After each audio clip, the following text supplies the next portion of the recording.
Hey guys, welcome to another review of one of the books that I recently checked out at my local library. Today I will be talking about the 7-issue miniseries from DC Comics called Salvation Run, written by Bill Willingham and Matthew Sturges, and drawn by Sean Chen.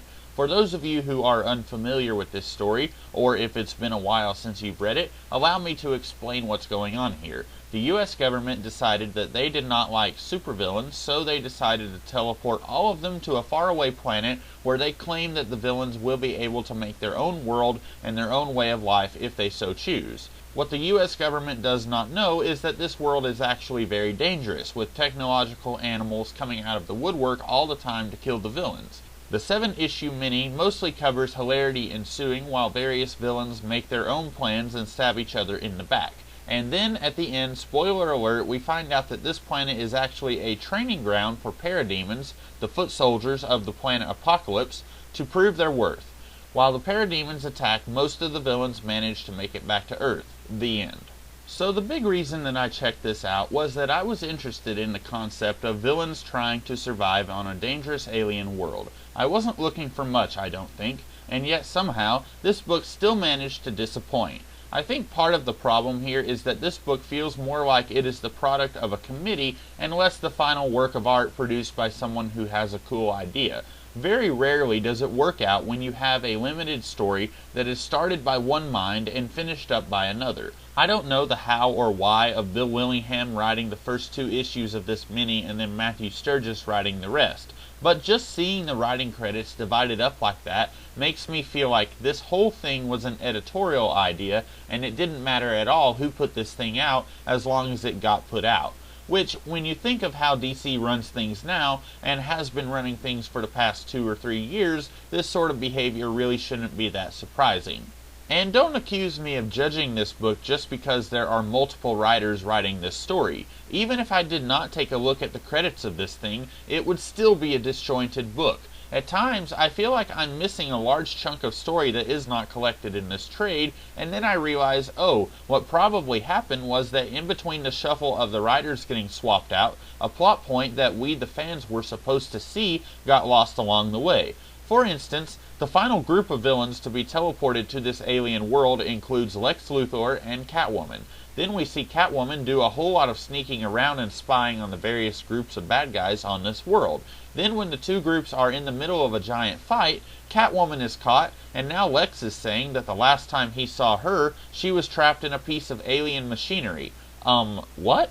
The last time Lex saw her, she was being teleported here with him. Now either Sturges forgot that happened and was referencing something that happened before the events of Salvation Run, or, like I said, there was some major plot point that just did not make it to our eyes, and I'm going to bet that if this was the case, it got lost in the shuffle because of the changing of the guard.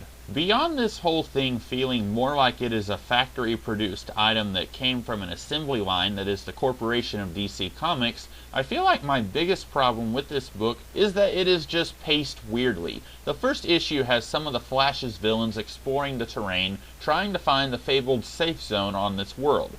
How they know that there is a safe zone when they are literally the only ones on this planet is never explained. The issue accomplishes nothing except for showing us that villains have been teleported on this planet and why they've been teleported, which is just as easily accomplished by the quick text piece at the beginning of this book. Now don't get me wrong, ordinarily if I had to choose between a clunky text piece explaining what's going on and trying to exposit everything the readers might have missed in dialogue in the actual issue, I would choose the dialogue bit.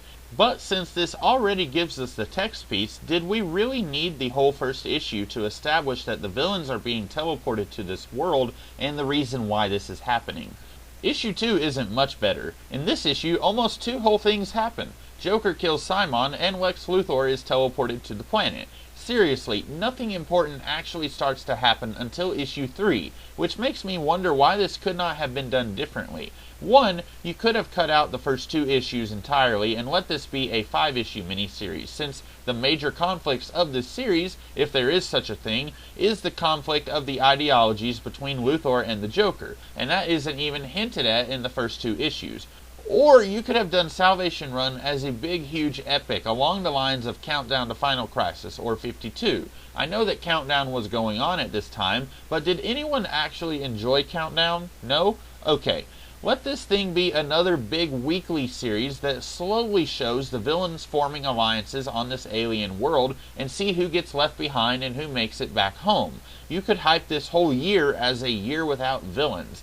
Put all of the big name villains on the planet and force all of the writers to do something new and innovative. Joe Schmo wants to do yet another Lex Luthor story? Tough. Let him invent a new bad guy for Superman to fight. And the explanation for this can be the Suicide Squad didn't capture the new villains and teleport them to this planet because the new villains wouldn't be active before Salvation Run began.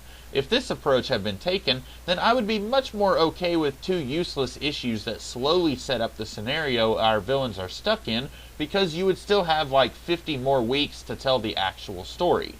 And even if this thing had bombed if it was done this way, then it would at least be bold and audacious. I'm much more okay with stories that suck if they at least try something different that is a little risky. Getting rid of all the big villains for an entire year forces the rest of the company to do some very interesting stories. You might come in at the end of the year and say, yeah, this really sucked. I'm glad Joker's back in Gotham again, but at least you could say that they tried, right?